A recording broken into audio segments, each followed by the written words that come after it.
Well, here it is, lads, the Panhard EBR. This French wheelie boy has made for a name for itself in a certain other tank game which will not be named. However, here in War Thunder, things are different. There are more complex mechanics and a somewhat more realistic physics system. So unfortunately, you won't be running rings around big fat stupid heavies in this little tank. Alright lads, we're once again spreading Christmas cheer by taking a look at the weapons and performance of the new Panhard EBR. Starting as always with the basics, this vehicle is a rank 3 battle rating 4.3 light tank located in the French tech tree. Being a rank 3 premium, it will be effective at grinding vehicles between the ranks of 1 and 4, allowing you to grind out battle rating 7.7 vehicles in a battle rating 4.3 tank. To unlock this little tank, you'll have to grind out 5 tanker stars from the ongoing Operation Winter event. Alternatively, if you are watching this video in the future, the tank can also be purchased on the Gaijin marketplace. However, at the time of recording, I have no idea about what that price will be, but I'm going to guess around 30 Gaijin coins. To purchase the Expert and Ace qualifications for the tank, it will cost you 200,000 Silver Lions and 470 Golden Eagles respectively. Being a premium vehicle, the tank has a very low repair cost of 2,600 Silver Lions, making this premium an incredibly effective grinder as well as a Silver Lion printer. Going on to the rewards, this vehicle has a base RP modifier of 1.48, which gives you an RP modifier of 296% with a free-to-play account and 444% with a premium account. Your base Silver Lion modifier of 1.0 is pretty average for this battle rating, and you can expect a 200% Silver Lion modifier with a free-to-play account and a 300% modifier with a premium account. In terms of customization, you do have several camouflages available to purchase, including woodland, desert and winter camouflage schemes. As always, we're going to have a look at the engine, armour and firepower before finishing with a conclusion.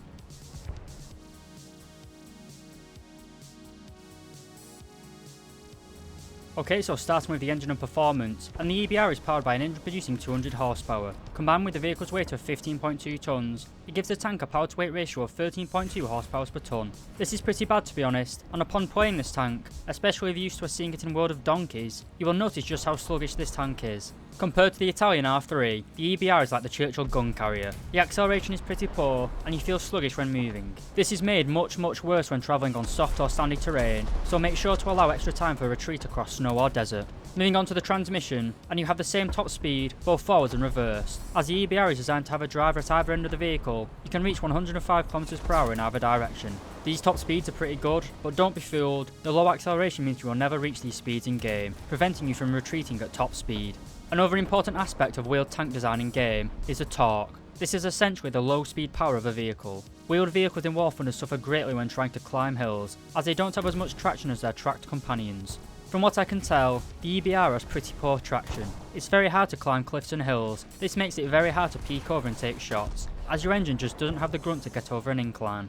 This is common for wheeled vehicles in War Thunder, and is more of a criticism of the wheeled tank concept in general, not the EBR itself. While the mobility of the tank is just above average, the EBR does have a good low speed manoeuvrability, mainly due to its 4-wheel inverted steering. Steering is done by the first and fourth axles, giving you a very tight turning circle. To conclude, the French surrender meme is getting gold, but getting back on track, the EBR is by no means as speedy as it is in World of Tanks. It gets dunked on by the R3 massively. It is better than most tanks at a similar battle rating however, and you can use it to devastating effect, especially if you get an early game strong position. You can then camp and let the enemies come to you.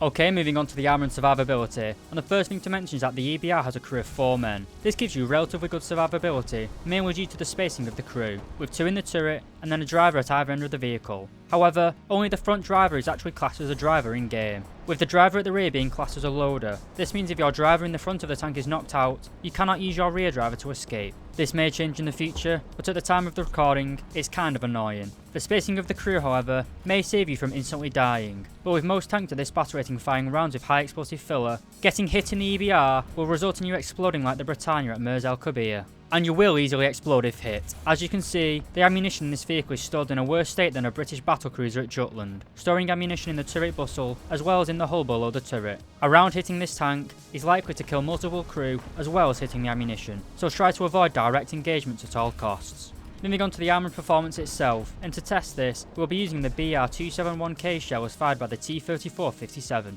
Starting as always with a low frontal plate, and as you can see we only have around 37mm of effective armour. This is very bad, and pretty much all cannons will be able to penetrate you. And it's the exact same story for the upper frontal plate, providing the same 37mm of armour. Again, pretty terrible.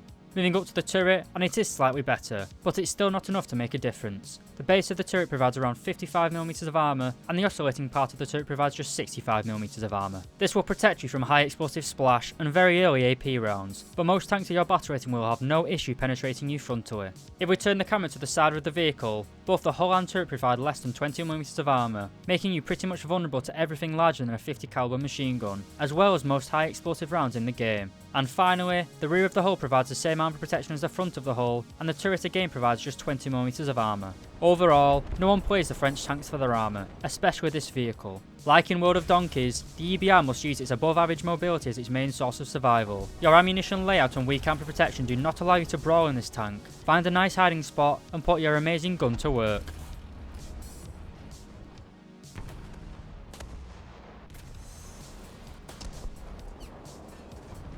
We have now covered 2 out of the 3 main aspects of tank design, mobility and armour. We will now take a look at the last aspect, firepower, and this is where this tank shines. The EBR is armed with the 75mm SA-50 cannon, the same gun as found in the excellent M4A1 FL10 Premium. Like the other Premium, it retains a great autoloader, reloading a shell in 5 seconds. But it also inherits the same weaknesses, mainly the poor vertical guidance characteristics, with just 10 degrees of elevation and a terrible 6 degrees of gun depression.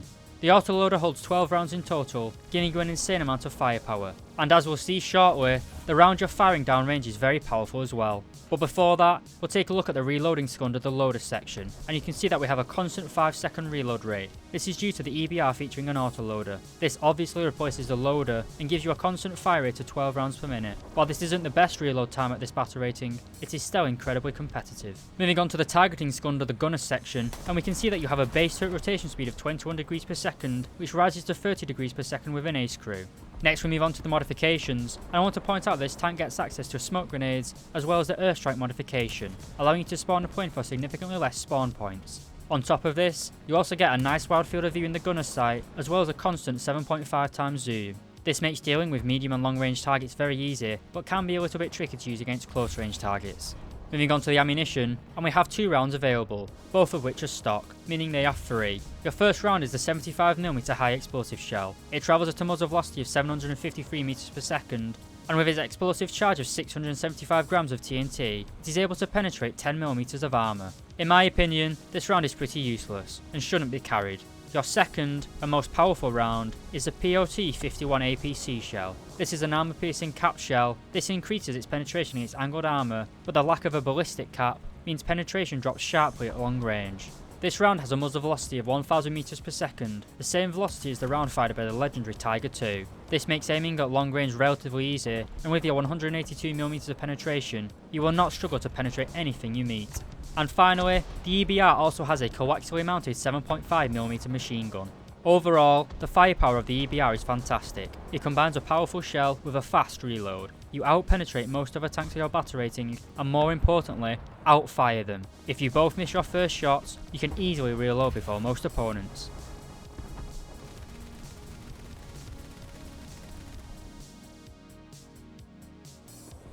To conclude, the EBR seems like an excellent reward for the Operation Winter event. It is a powerful vehicle, even when facing battle rating 4.7 vehicles. The main cancer vehicle at the minute is the German KV-1, and they stand no chance against this tank. You can easily penetrate their mantlet, and generally ruin the day of anyone stupid enough to sit in front of your gun.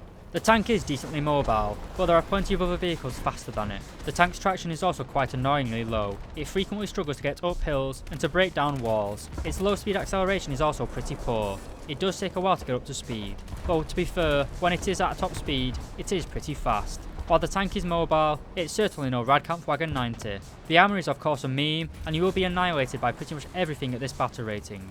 Speaking of which, I didn't really encounter many up tiers in this tank. Battle rating 4.3 seems to be very popular, and you're not really dragged up to 5.3 very often.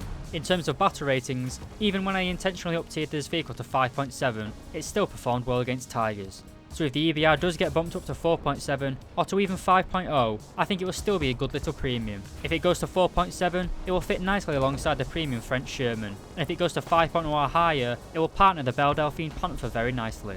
To finish this video off, this is by far the best 5-star reward vehicle, and in my opinion, I'm looking forward to this tank much more than the 10-star Class 3P. I really enjoy my M4A1 French Premium, and this is a great tank to add to the lineup next to it.